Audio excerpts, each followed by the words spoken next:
was Saturday night. I turned the TV on just to see what was going on. You've been gone a while, didn't hear from you. I just want to know if you're safe and sound. 'Cause I want to know if you made it out or if you're caught up in the mess. So tell me, are you okay? 'Cause I don't wanna lose you. It ain't easy 'cause I know I'm not with you. But tell me, are you okay? 'Cause I don't wanna say goodbye. I don't know what I'll do. Hello, everybody, and welcome to Healing Connections. Today, we're going to talk about daily struggles, and silent strengths. I am so glad that you are here with me today. If this is your first time here, thank you for tuning in and seeing what we're all about. Hopefully, you will stick around for more and even put in your feedback, which is always welcome. This is a space for veterans, first responders, caregivers, and their spouses, our extended family of heroes and helpers. I want each of you to know who fights a battle every day, both big and small, is okay. In today's episode, we're going to talk about those daily challenges and struggles you face, from mental health to burnout to family dynamics, reintegration, stress, sleep problems, survivor's guilt, caregiver fatigue. It is a heavy list, but don't worry. We will get through it some way, somehow, and we even have some light and funny moments too, because a little laughter can always go a long way. Our goal is to share stories and insights from a variety of perspectives, whether you're a paramedic in a big city or a volunteer firefighter in a small town, a military veteran coming home, or a spouse caring for one. We want you to hear something that feels relatable. You hear antecedents in bits of dialogue, personal stories, and even some eye-opening stats and experts' sites into that show that you're not alone in what you're going through. Most importantly, we're here to talk about hope, resilience, and resources that can make a difference, including how to get help when you need it. Remember, you can always call or text midwest@gmail.com. That's Hotel, Tango, Foxtrot, Whiskey, Midwest@gmail.com.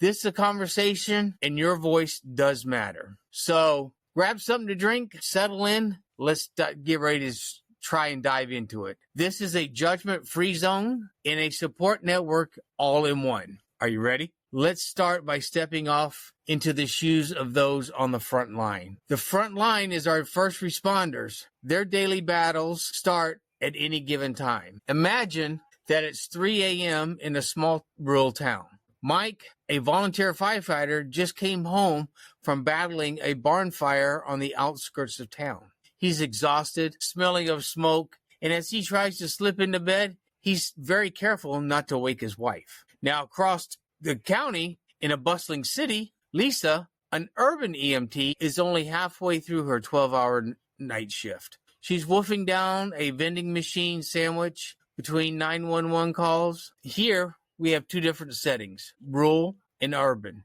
but similar stories of stress, adrenaline, fatigue. First responders like Mike and Lisa face a chaos on a regular basis, whether it's a multi-car accident on a highway or a kitchen fire at a neighbor's house. Both of them will tell you every day is unpredictable. 1 minute you're joking with a colleague at the station, and the next you're holding someone's life in your hands. It's a lot to carry, especially over time. Those experiences can add up and hide at different times as well. Studies estimate about 30% of first responders develop behavioral health conditions like depression or PTSD. That's significantly higher than the 20% in the general population. These aren't statistics. They reflect real life people. Maybe you're a firefighter who's been having nightmares about that one call that hit a little too close to home. Or you're a police officer secretly battling panic attacks after years on the job. If that's you, you're definitely not alone. The chronic exposure to trauma and high stress in these professions can take a real toll even on the strongest of minds. Let's talk about burnout for a moment. First responders often work long, grueling hours. Many EMS crews run 24-hour shifts with a little downtime, and nearly 69% of EMS providers report not having enough recovery time between traumatic events. Mike, our small-town firefighter, jokes that he lives on caffeine and 3-hour naps. Lisa, in the city, hasn't had a steady sleep schedule in years. 1 week it's days, next it's nights. Erratically, sleep can consist of adrenaline that can wreak havoc on your body and mind, leading to exhaustion and emotional numbness. It's that feeling when you just can't muster any more energy or empathy. A classic burnout. If you're listening and you felt that bone-deep exhaustion, know that it's a common experience, not a personal failure. And it's not just the big traumatic calls that cause stress. It's also the symptomatic pressures of on the job.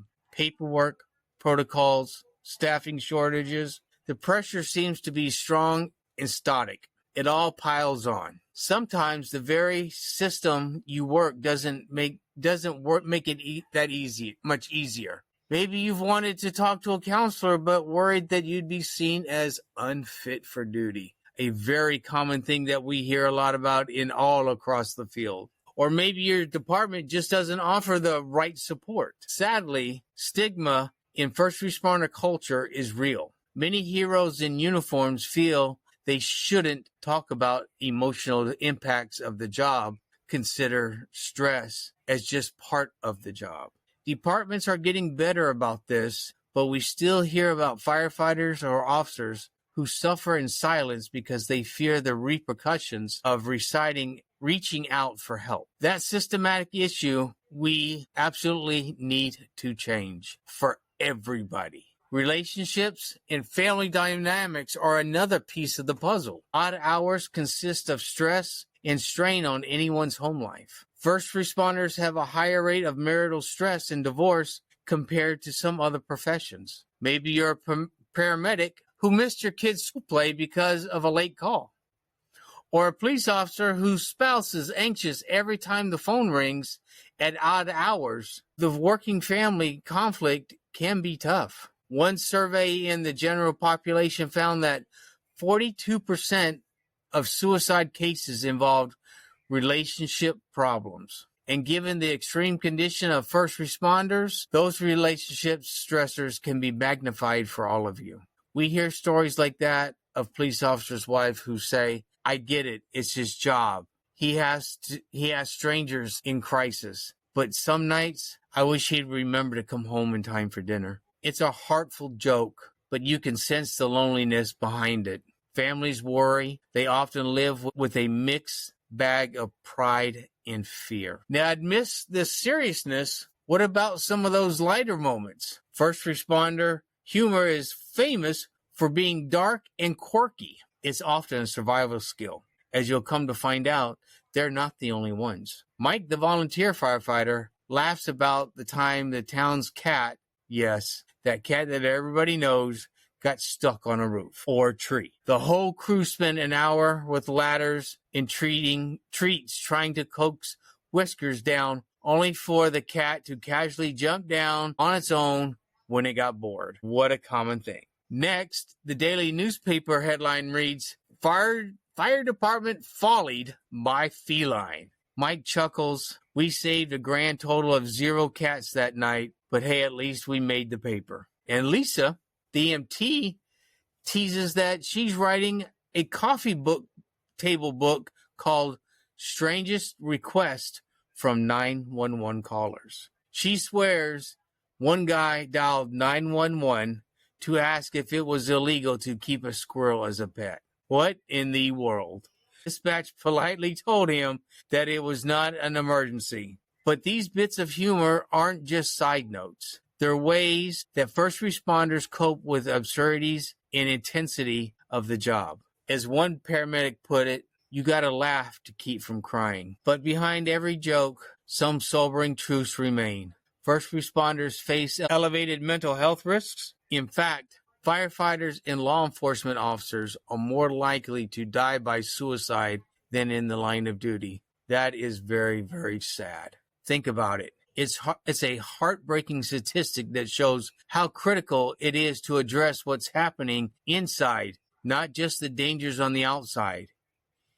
EMS providers are about 1.4 times more likely to die by suicide than someone in the general public. These are very staggering figures. And while we don't share them to scare anyone, we share them to say your mental health well-being is just as important as your physical safety. If you're a first responder listening to this, please know it's really not a sign of weakness to feel impacted by what you see and what you do. How it could not affect you? You're only human, and you carry the weight of so many others' days. And a lot of times that's when they get to see us, is only on our worst days. The good news is starting to turn that the culture is slowly shifting. More agencies are implementing peer support programs, and conversations about mental health are becoming more common. We'll talk more about these resources and solutions in our later segment on hope and coping. For now, remember that what you feel is valid. Stress, anxiety, nightmares, anger, even survivor's guilt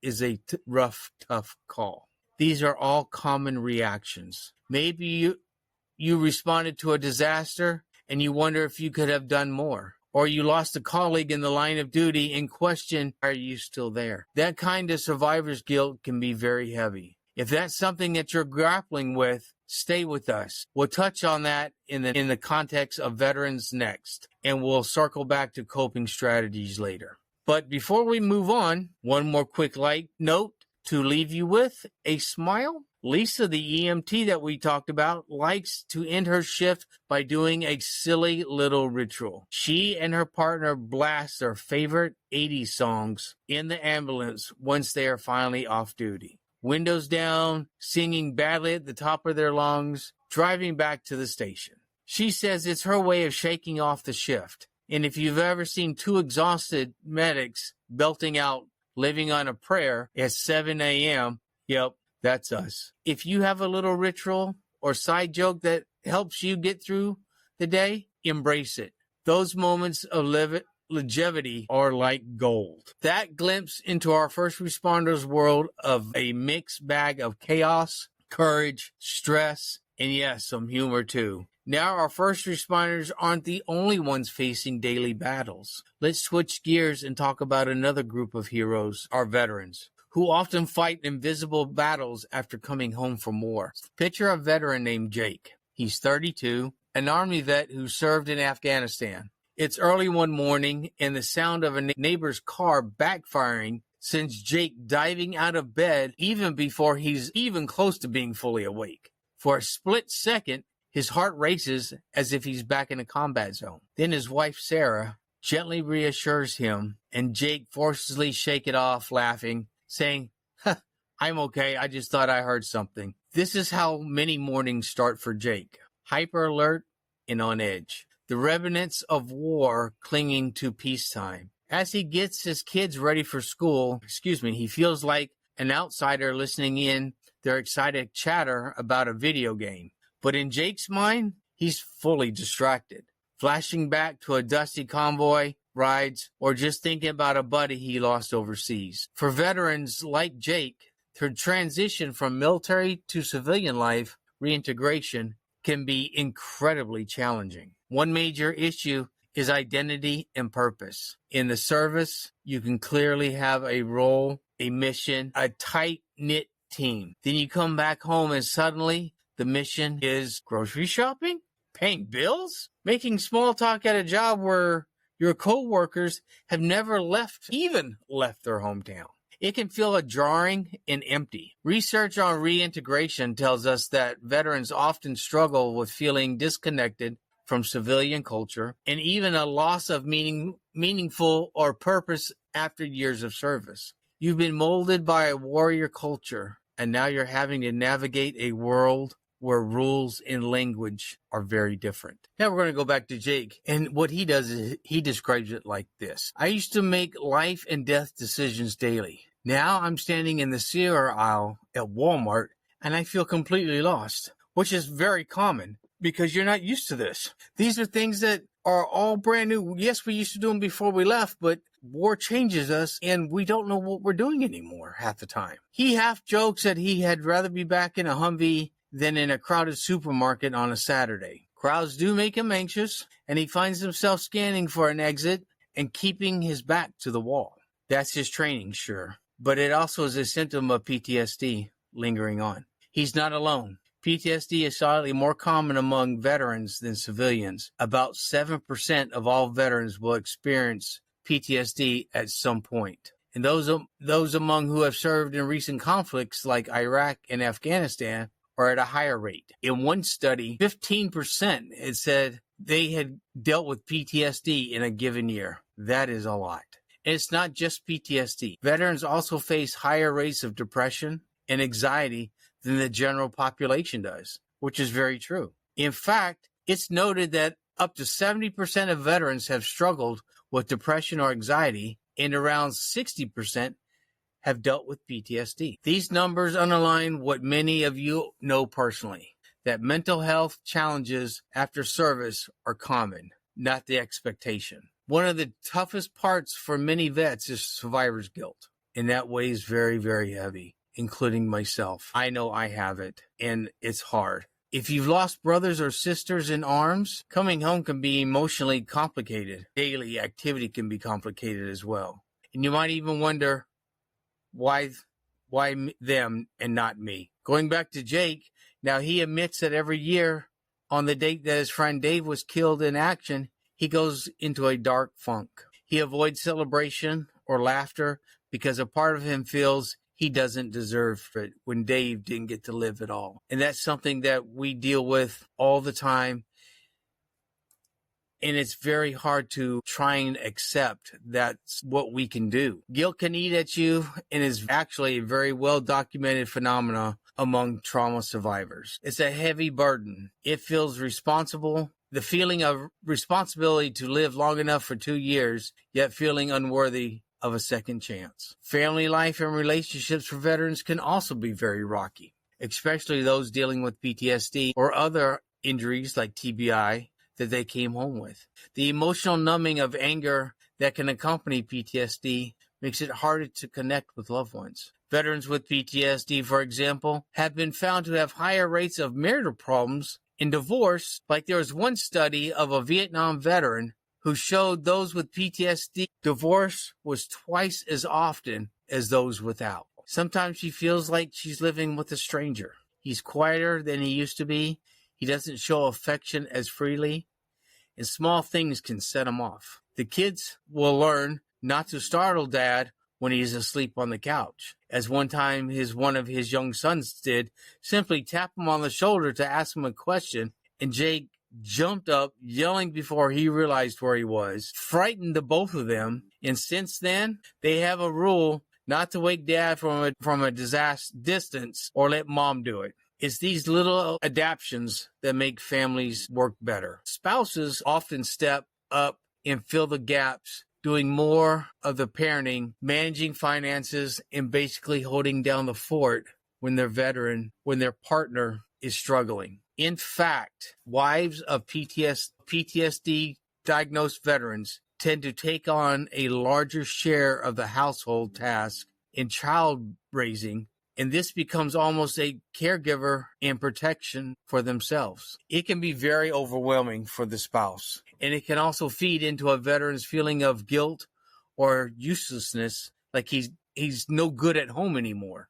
But that's not true. That's just the darkness settling in. Let's not forget the systematic issues that can frustrate a veteran's life as well, like dealing with the VA or other bureaucracies that filing claims, waiting on benefits, or medical appointments. We've heard many vets say it feels like a second battle just to get the services that they earned. If you've ever sat on hold with the VA clinic for about an hour, then you really know that the struggle is very real. Now, according to some reports, challenges in accessing healthcare and other hurdles can impede veterans from getting the care that they need. So very true. It's a systematic problem that can worsen stress. If you're already dealing with PTSD or some type of chronic pain, then you must fight through the red tape for treatment. Man, it's easy to get discouraged or get angry at the system and just give up. And while progress is being made, there are still gaps, especially for those in rural areas far from the VA or those who don't fit in neatly into the eligible criteria for certain programs, which is not right. On top of that, some vets worry that seeking help might affect their career prospects. Sound familiar to first responders? Told you it'd come back. Stigma isn't exclusive to only one community. The truth is, we are a society to have room for improvements in supporting our veterans seamlessly, as well as our first responders. Now, amid these struggles, let's talk about coping and lighter moments for our vets. Many vets say camaraderie is what they miss the most, and that really is true. And that's what I'm trying to do here with this, is I'm trying to build a camaraderie. You're right, we don't meet face to face, but we do get to come and talk and share and listen to each other and see what's good and what's bad, what works, what doesn't. But some say sometimes they can recreate it in civilian life. We'll take Jake again, for example. Found the informal veterans coffee group at a local diner. Every Wednesday at 7 a.m., a bunch of veterans from Vietnam through Iraq and Afghanistan meet up, drink terrible coffee, and swap stories. They rag on each other, tell old jokes, maybe gripe about kids these days. It might not sound like therapy, but in a way, it really is. It's peer support. It's not just in clinician's office. Jake's wife did notice that he was in a better mood on Wednesday than those afterwards. It's like he has a lighter, having been around people who just understand him. And a lot of vets feel that way too. The ones that have walked in their shoes are really close, just like first responders. Peer support groups within themselves work tremendously. No one need to explain your whole life story. They understand the dark humor and the pain behind it. Speaking of humor, yes, I will say some vets have the best dark humor out there around. One veteran even joked that when he first got a civilian desk job, that he used military jargon to baffle his coworkers. He once set up an email saying he ROPU the plan, which meant he returned on previous unit, something that he made up from habit.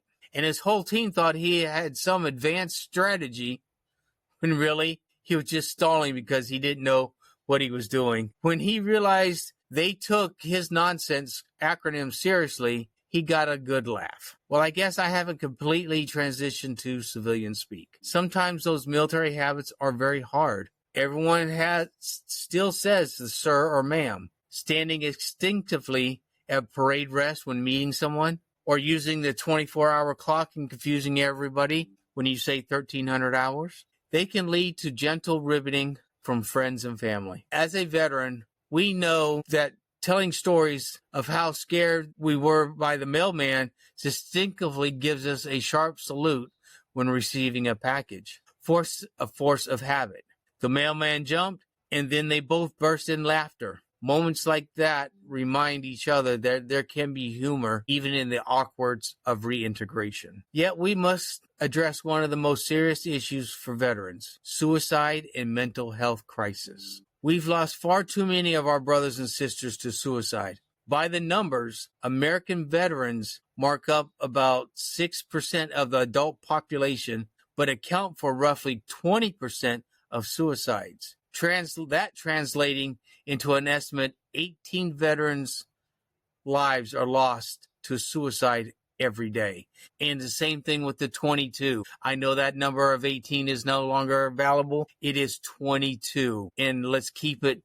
I like the 18 better. Not that it's suicide, but 18 sounds a lot better than 22. Take that in for a second. 18 a day. That's like losing a platoon every day here at home. It's heartbreaking and unacceptable.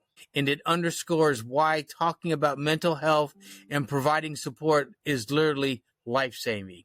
The reasons behind this are complex. PTSD, depression, survivor's guilt, chronic pain, sense of isolation, or loss of identity can all contribute. There is some research now that does suggest that factors like familiarity with firearms due to military training, unfortunately, make suicide attempts more likely to be lethal for veterans. A demographic factor to play a role into is the majority of veteran suicides are among older males, but it does affect all ages, and that is very true. If you happen to be a veteran listening right now, and any of this resonates with you, maybe you've had those dark thoughts, or you're struggling right now, I want to say this loud and clear. Your story's not over. You're not over. And you have a family behind you that will help you. You have me. I will be on your side. Reaching out for help is not a sign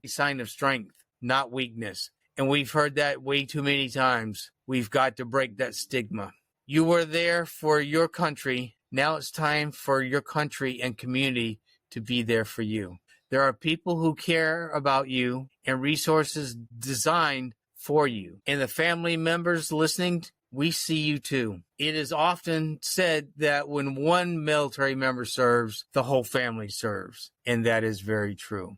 Your sacrifices and challenges that you've done and I've done, moving from base to base, living with uncertainty, now dealing with the aftermath of service, those deserve recognition and support as well. So we've talked about first responders and veterans. Now let's shine a light on people who are always in the background of these stories, often unacknowledgeable. The caregivers and spouses. These are folks caring for injured or ill veterans and first responders, or simply holding the family together through storms. Trust me, they do have their own struggles and some inspiring strength. Yes, they even have a sense of humor too. Now we're going to go into what I call the trenches at home. Caregivers and spouses. Now let's meet Anne. She is a 40-year-old military spouse caring for her husband, Tom, who is a Marine Corps veteran with a TBI from an IED explosion. Every morning, Anna helps Tom with his morning routine. Some days he's a bit disoriented when he wakes up, so she patiently reminds him, "Hey, hon, it's Tuesday. We've got physical therapy at 10. She lays out his medication, makes sure he has his breakfast, and encourages him to do his exercises. By the time it's noon, Ann has already put in a full day's work as a caregiver. Meanwhile, across town, Mark is waking up and getting his two kids ready to go to school. Mark's wife is a paramedic. This is Lisa, who we talked about earlier. With her 24-hour shift, Mark often plays the role of both mom and dad on days she's on duty. He's proud of her, but he can't help worrying when she's out on tough calls. When he sees a news report about a highway pileup, his heart skips a beat knowing that she just might have been there. Mark jokes that he's the only guy in his friends group who knows how to braid his daughter's hair just right. That takes talent. He says it with pride and gleam, but it's also a hint of fatigue in his eyes. Ann and Mark represent the often unsung heroes, the spouses and caregivers who support our veterans and first responders behind the scenes. They will be the first to tell you they're not heroes. They're not just doing what needs to be done for someone they love, but let's be clear. What they do is incredibly challenging. Caregiver fatigue and burnout is very, very real. Imagine balancing medication, appointments, therapy exercises, maybe your own job, household chores, and emotional support every single day. It's no surprise that most veteran caregivers report a high level of emotional burden. In one study, it was a whopping 88% of veteran caregivers said that they experienced an increased stress or anxiety, and 77% reported sleep deprivation as a significant issue. I bet a lot of you caregivers listening are nodding at that sleep part. Late nights and early mornings are for par for the course. Now let's unpack some common struggles for caregivers and spouses. Role changes the family dynamic. Life can do a 180 when your loved one comes home injured or psychologically affected. You may go from being a partner to a nurse, to a therapist, to a chauffeur, to an advocate, or maybe just all the above. Now, going back to Anna, who admits there are days that she feels more like Tom's nurse than his wife. And that's hard. She misses the way their relationship used to be before his injury. And that sense of loss can be painful. Many spouses of PTSD survivors talk about grieving the person their loved one was before the trauma, while still fiercely loving the person they are even afterwards. It's a complex emotional juggling act. Daily care tasks. Caregivers often help with very intimate tasks: bathing, dressing wounds, helping with mobility, managing medical equipment. It can be very physically exhausting. And if the person you're caring for has PTSD or another mental health condition, you're also managing things like mood swings, panic attacks, or making sure they take their meds and get to their appointments, setting up doctor visits, driving them to the pharmacy, communicating with other health professionals, all that on the caregiver's plate,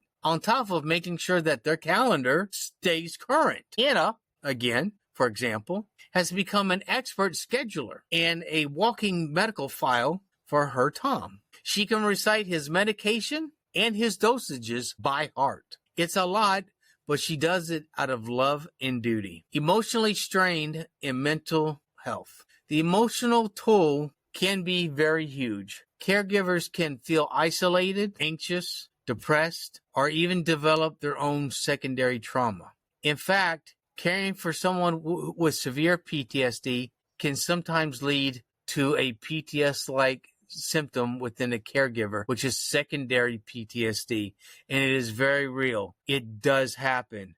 It's not uncommon. Constant vigilance and stress can do that. One statistic shows that startles us. In one study, about 21.6% of military spouses themselves qualify for a PTSD diagnosis. That might be due to their own experience or the chronic stress of caring for a traumatized partner. And even short of full PTSD, many spouses report feeling on edge or having to walk on eggshells to avoid triggering their loved one's symptom. And this is across the board. This isn't just with veterans. This is also with first responders. There are so many things that are so similar that people seem to miss the points. I don't understand why. Now, the National VA Center for PTSD notes that partners of veterans with PTSD often have lower happiness and more distress. And about half felt on the verge of a nervous breakdown due to the stress. That's significantly half. If you're a caregiver who has reached a breaking point in the shower when no one else can see you cry, you know what? You're not far from being alone. There's many more out there. Systematic and financial issues. Caregivers can impact jobs and finances big time.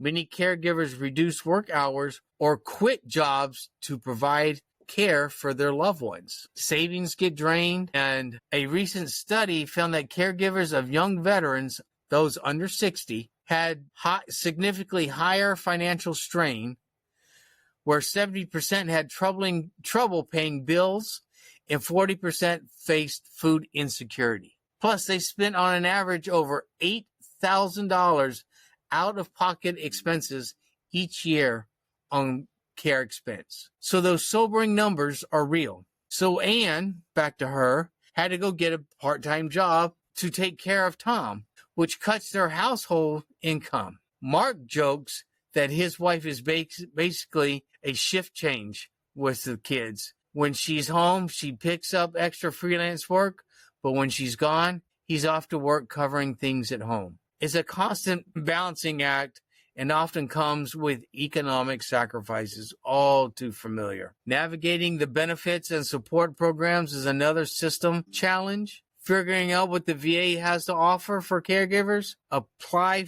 respite, care of stipend, etc. It can be controversial as a maze. If you've ever filled out one of those caregiver support program forms, you know it can be daunting.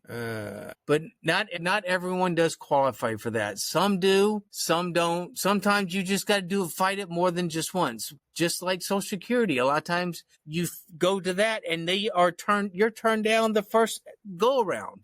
Don't give up. Keep trying. It is worth the fight. It will help very much. Now, back to Mark. He and his spouse often have phenomenal resilience and love. They find little ways to cope and find joy. Mark, for instance, has a rule that on the day after his wife's shift, they have a family movie night.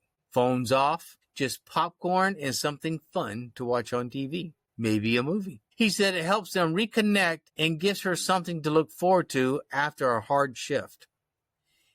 Anne has a weekly ritual as well. Every Sunday afternoon, her sister comes over to sit with Tom for a couple of hours, and Anne goes by to a nearby park and goes for a walk or goes to meet up friends for coffee, and that's her downtime. That's what she needs for her. At first, people feel guilty doing that. They don't want to leave for a couple hours because they are fear that something's going to happen or she's being selfish. It's not necessary. Do it. If you get burned out, it's not going to do you any good. So let's talk about humor and light moments for caregivers. Yes, they do have them too. They may not be as funny or as dark as ours, but they have them too. Sometimes you just must laugh at their absurdities. Anne tells a story of how one morning in a brain fog, she accidentally gave Tom, service dog, human pills and tried to feed Tom the dog's heartworm medicine. Don't worry, she didn't, and no dogs or humans were harmed, but they all had a big laugh and a face plant after the panic ensued. He and Tom will still joke about that. Buddy, remember when I almost turned you into a canine? Humor can be a bonding thing. Also, spouses of first responders often share a unique humor as well. They might joke about being a shift widow. This is the nights where their partner is on duty and they're home alone. They swap memes about sleep dialogue on the bed or binge watch their own show guilt-free. It's a way to acknowledge their challenges without being overwhelmed. One spouse of a firefighter said that she keeps a jar where she tosses a dollar bill in every time she must attend a family event solo because her husband got called in. Then at the end of the year, she uses whatever's in the jar to treat herself. Like one year, got her treat was a fancy spa day, as she joked. It's a small, lighthearted strategy to cope with something that otherwise might make her resentful. We love this. We love the stories because it shows creativity and strength among spouses. If you're a caregiver or spouse listening, I want you to hear this 100% wholeheartedly. Thank you. Thank you for all that you do. You may not hear it enough, but what you do truly matters. You may feel invisible or unappreciated at times, but you are the glue holding so much together. However, you don't have to do it alone. Later, we'll mention some support things for you because you deserve care and backup too. All right. So we've painted a pretty full picture of all the struggles, mental health issues, burnouts, family stress, reintegration challenges, insomnia, survivor's guilt, caregiver's fatigue, the whole gamut. You're probably thinking, wow, this is really heavy. But you know what? You're absolutely right. These are tough topics, but now we want to pivot ourselves to something equally important. Hope, strength, and ways forward. Because yes, there are reasons to be hopeful. There are people and organizations working hard to support all of you. There are real stories of resilience and recovery that inspire us. Finding strength, coping, support, and hope. We've walked through the trenches of daily struggles. Now let's climb up and look at the horizon. This segment is all about coping with strategies, resources, and sparks of hope that keep going. No matter how dark or difficult things get, there are paths towards healing and support. And importantly, you are not alone. You are not alone on this path. Let's talk about coping and resilient on a personal level. Everyone is different, but some things tend to help a lot of people. Social support and connection is one of the strongest protective factors for mental health and having support, whether it's family, friends, buddies, or services or support group. Remember Jake from the beginning, our veteran who was struggling? One turning point for him when he was starting to go that Wednesday for the Veterans Coffee Group. And you know what? That might seem small, but simply having a tribe that gets you can reduce your isolation significantly. In fact, research shows that veterans who feel more connected have stronger social support experience, better mental health, and easier reintegration. The same also goes for first responders. Peer support programs and informal get-togethers like a weekly firehouse barbecue or a group run can make a huge difference in combating that nobody understands me feeling. If you're a first responder, maybe there's a peer support team in your department or an online community you can join. If you're a caregiver, there's a caregiver support group, both in person and through the VA caregiver support, and plenty of online forums where you can never vent or share enough tips. Talking to people who have walked a similar path can be incredibly validating. One caregiver said that her support group was the only place she did not feel guilty saying anything. Sometimes I just want to run away for a week. Everyone in the group nodded and understood. There was no judgment. That kind of understanding is gold. That is what this is for. I will point that out. This podcast is for that same very thing. There is no judgment. I want to hear what you guys have to say. I want to hear what works for you, what doesn't work for you. I want to hear it all. We know some of you have had experiences where a well-meaning therapist just didn't get it.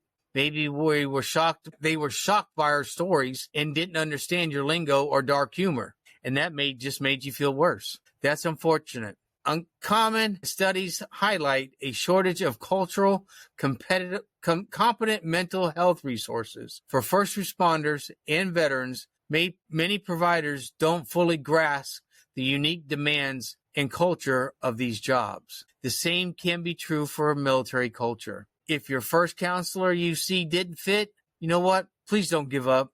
Please don't give up. You will always find someone that will be a right fit for you. Some organizations specifically connect warriors and responders with appropriate counselors. Evidence-based groups like CBT, EMDR, and newer techniques that are truly help with PTSD, anxiety, and depression.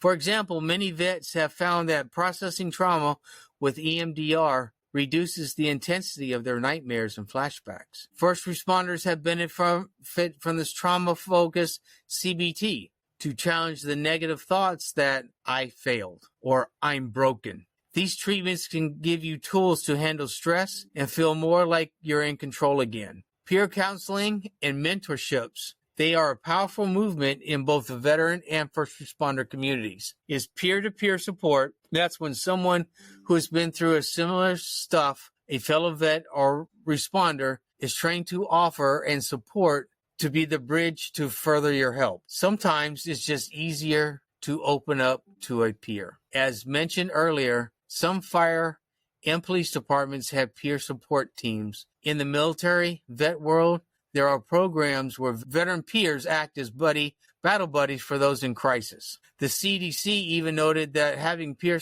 support who model healthy behaviors and talk openly can encourage others to seek support. It normalizes the conversation about mental health. For example, when a respected firefighter in a department talks about going to therapy after a tough call, it can break down the stigma for a whole crew. We encourage you. If you're able to do so, share your story or struggles with someone you trust. Please talk to somebody that you feel comfortable with. That is the one way how to make things better within your own household.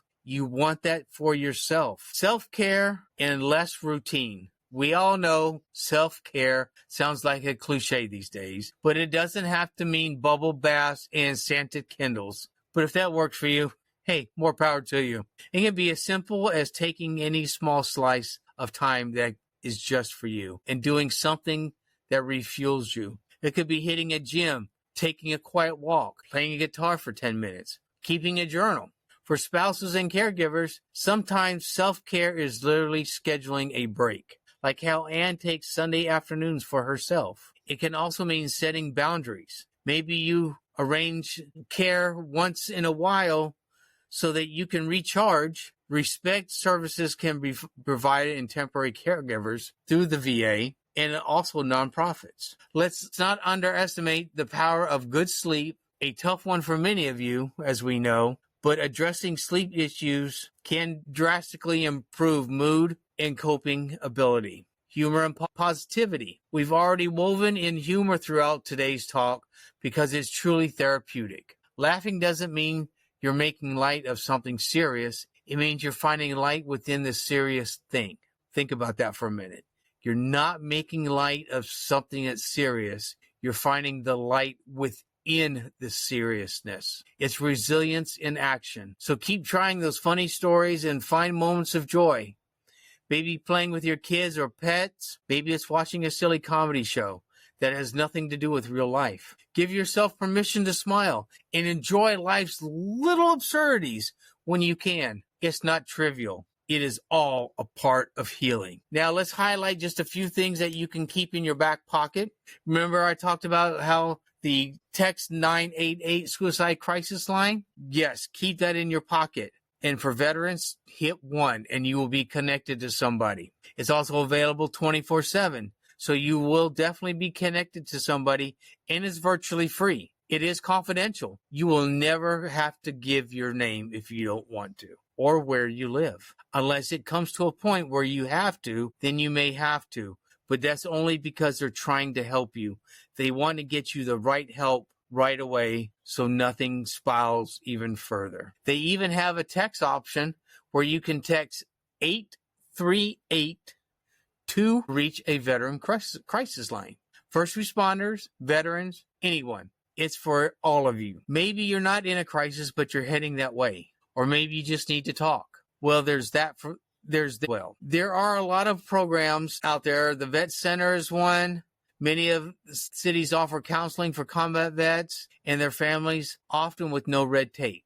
There's a caregiver support program that offers resources and support line for the caregivers as well. There's also organizations like Give an Hour, Wounded Warrior, who is very good at helping you out. And they just don't help out with mental. They can help you out with your claims as well. So look them up. Headstrong is another one. All these are provided free for you and your family. There's also a lot of nonprofit teams that focus on specific issues, like Team Red, White, and Blue is physical fitness for people who are into that. Headstrong Project offers confidential therapy. Tragedy Assistance for Survivors is support for grieving military loss. If one of those don't fit, don't give up.